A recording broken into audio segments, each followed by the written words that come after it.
샬롬, 좋은 아침입니다. 2026년 4월 22일 매일 성경 순서에 따라서 창세기 29장 1절부터 20절까지 말씀을 함께 묵상하고 기도하는 시간을 가지도록 하겠습니다. 오늘 말씀의 제목은 7년을 며칠같이입니다. 내용을 살펴보면 베델에서 하나님을 만났던 야곱은 힘을 얻고 동방 사람의 땅에 도착하게 됩니다. 그곳 우물가에서 목자들을 만나 외삼촌 라반에 대한 소식을 듣게 되고 곧이어 양떼를 몰고 오는 라반의 딸 라헬을 극적으로 만나게 됩니다. 야곱은 라반의 집에 머물며 라헬을 사랑하게 되었고 라헬을 아내로 맞이하기 위해 7년 동안 봉사하기로 외삼촌 라반에게 계약합니다. 하나님이 약속하셨던 평탄한 길, 이것이 구체적인 만남을 통해서 성취가 되어져가는 과정이며 야곱이 일전에는 이기적이었고 자기 자신만을 위한 삶을 살았다면 이제 사랑을 통하여 인내하고 헌신하는 그러한 성품으로 변화가 시작되는 장면이 바로 오늘 본문 말씀입니다. 이제 말씀을 한 절씩 살펴보면서 성경이 말하고 있는 진의를 함께 나누도록 하겠습니다. 먼저 첫 번째 단락은 1절부터 8절까지 말씀인데요. 여기에는 우물가에서 만나는 장면이 나오게 됩니다. 1절부터 3절 말씀을 우리 같이 한번 살펴보면 야곱이 길을 떠나 동방 사람의 땅에 이르매 본즉 들에 우물이 있고 그 곁에 양 세 떼가 누워 있으니 큰 돌로 우물 아귀를 덮었다가 다시 그 돌을 우물 아귀 그 자리에 덮었더라. 자, 야곱이 길을 떠났다라고 표현하는 것은 원어적으로 살펴볼 때 발을 높이 들었다라는 의미입니다.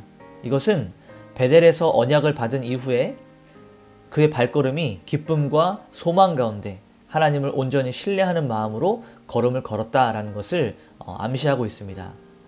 우물 아귀를 덮었던 이 큰 돌은 당시에 혼자서는 이 돌을 옮길 수 없는 장애물임과 동시에 앞으로 일어날 어떠한 사건들을 위한 하나의 장치로서 설정이 되어 있습니다. 박윤선 목사님은 야곱이 정확한 때에 정확한 장소에 도착한 것은 베델에서 약속하셨던 하나님께서 내가 너와 함께 있어 네가 어디로 가든지 너를 지키리라 라고 말씀하셨던 그 약속의 응답이다 라고 설명을 하고 있습니다. 자, 4절부터 6절을 보게 되면 야곱이 그들에게 이르되 내 형제여 어디서 왔느냐. 이제 이 야곱이 목자들을 만나게 된 겁니다. 그래서 물어보는 거죠. 라반을 아느냐. 자신의 외삼촌이었던 라반의 이름을 대면서 그를 아느냐. 이 목자들이 안다고 이야기하니 그가 평안하냐라고 그의 안부를 묻습니다. 그러자 그 목자들이 그의 딸 라헬이 지금 양을 몰고 오느니라 라고 답을 합니다. 굉장히 지혜로운 모습입니다. 낯선 땅에서 자신의 안전과 생명을 보존하기 위해서 그 지역에 있는 사람의 이름을 먼저 거론하고 그에 대한 안부를 묻고 정보를 수집하는 이 야곱의 모습을 볼 수 있습니다. 아브라함의 종이 일전에 리브가를 만났던 것처럼 하나님은 그 우물가라고 하는 장소를 통해서 언약의 사람들을, 언약의 배우자들을 만나게 하시는 그 섭리를 이어가십니다. 두 번째 단락을 보게 되면 9절부터 14절까지 말씀인데요. 여기에는 라헬을 만나게 되는 장면이 나오게 됩니다. 9절부터 12절을 보면 야곱이 이 라헬이 오니 그가 그의 아버지의 양을 치고 있었기 때문이더라. 자, 야곱이 라헬을 만났는데 라헬도 그의 아버지의 양을 이끌고 와서 서로 만나게 됩니다. 자, 그 우물 아귀에서 돌을 옮기고 라헬에게 입맞추고 소리내어 울며 그에게 자기가 그의 아버지의 생질이요 리브가의 아들됨을 말하였더니. 자, 이 라헬을 만났던 야곱은 아까도 말씀을 드렸지만 혼자서 옮기기 힘든 그 우물에 있는 돌을 옮겨버리는 놀라운 힘을 발휘하게 됩니다. 이건 단순하게 육체적인 힘이 아니라 고독하게 도망자 생활을 하던 끝에 혈육을 만났던 그의 기쁨과 감격을 표출하는 모습이다 라고 우리는 해석할 수 있습니다. 케네스 매튜스는 야곱이 여기서 소리내어 울었다 라고 하는 것은 하나님의 인도하심에 대한 안도감, 그리고 하나님을 향한 감사, 여러 가지 복합적인 감정들이 이 신앙 속에서 어우러져서 밖으로 튀어나오는, 터져나오는 그러한 울음이다라고 설명을 하고 있습니다.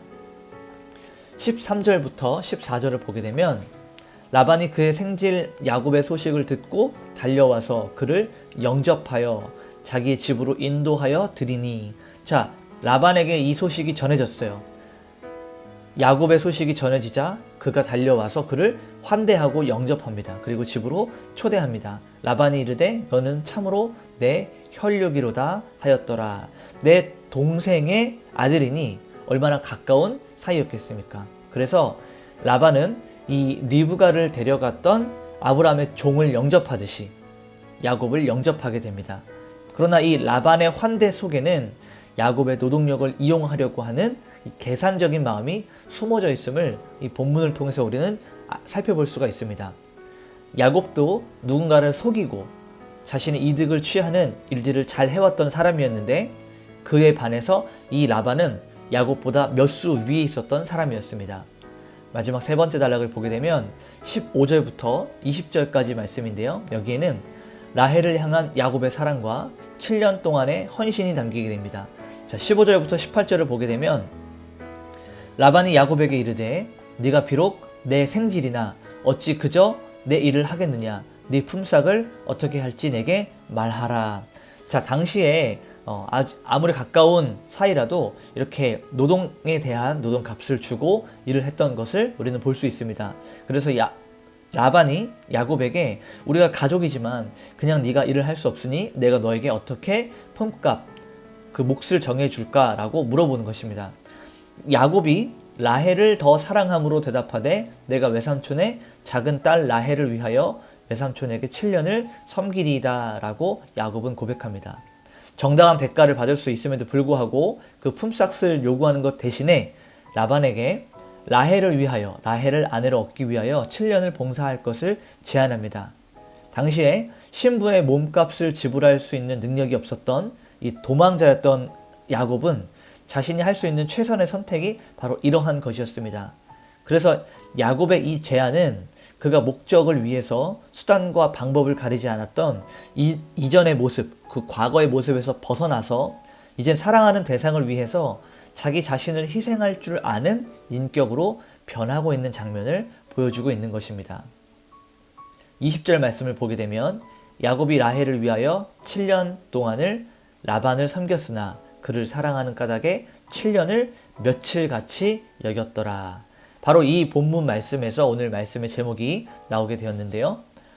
사랑은 고된 노동과 긴 시간을 이기는 힘이 있습니다. 박유선 목사님은 야곱의 7년을 며칠같이 여긴 것은 장차 그리스도께서 우리를 사랑하셔서 십자가의 고난을 참으셨던 그 위대한 사랑의 그림자다, 예표다라고 설명을 하고 있습니다.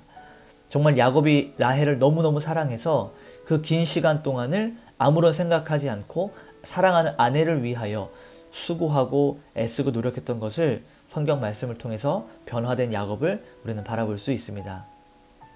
오늘 말씀을 정리하면 원포인트로 하나님은 베델의 약속대로 야곱의 발걸음을 인도하내셨다라는 거예요. 그래서 예비한 사람들을 만나게 하셨고 또 야곱은 라헬을 향한 진실한 사랑을 통해서 7년의 시간을, 고된 시간을 기쁨으로 감당하는 인내와 헌신의 사람으로 다듬어져 가는 것을 우리는 오늘 말씀을 통해 보았습니다. 이제 우리 삶 가운데 이렇게 한번 적용할 수 있었으면 좋겠습니다. 야곱이 광야를 지나서 정확하게 우물가에 있는 목자들을 만난 것은 어떤 우연이 아닙니다. 우리 삶의 모든 만남과 발걸음 뒤에 있었던 하나님의 세밀한 그 인도하심이 움직여지고 있었다는 것을 우리는 믿고 오늘도 우리 삶 가운데 우리를 정확하게 인도하시는 하나님을 믿는 것입니다. 우리가 가는 길, 우리의 가는 방향, 우리는 다 알 수 없지만 하나님께서는 모든 것을 정확하게 아시고 정확하게 인도하시기 때문에 하나님을 더 신뢰하는 마음으로 우리가 오늘 하루를 온전히 드리길 소망합니다. 같이 한번 기도하겠습니다. 하나님, 나그네 길 같은 우리의 인생길에도 베델에 나타나셨던 그 하나님이 여전히 계심을 믿습니다. 하나님께서 예비하셨던 사람들과 하나님께서 예비하신 장소로 우리를 인도하시고 모든 만남 속에서 하나님의 선하신 그 섭리를 맛보아 알게 하시고 우리의 모든 인생을 붙들어 주시옵소서. 우리 이러한 마음으로 하나님 앞에 기도하며 온전히 나아가도록 하겠습니다. 기도하시겠습니다.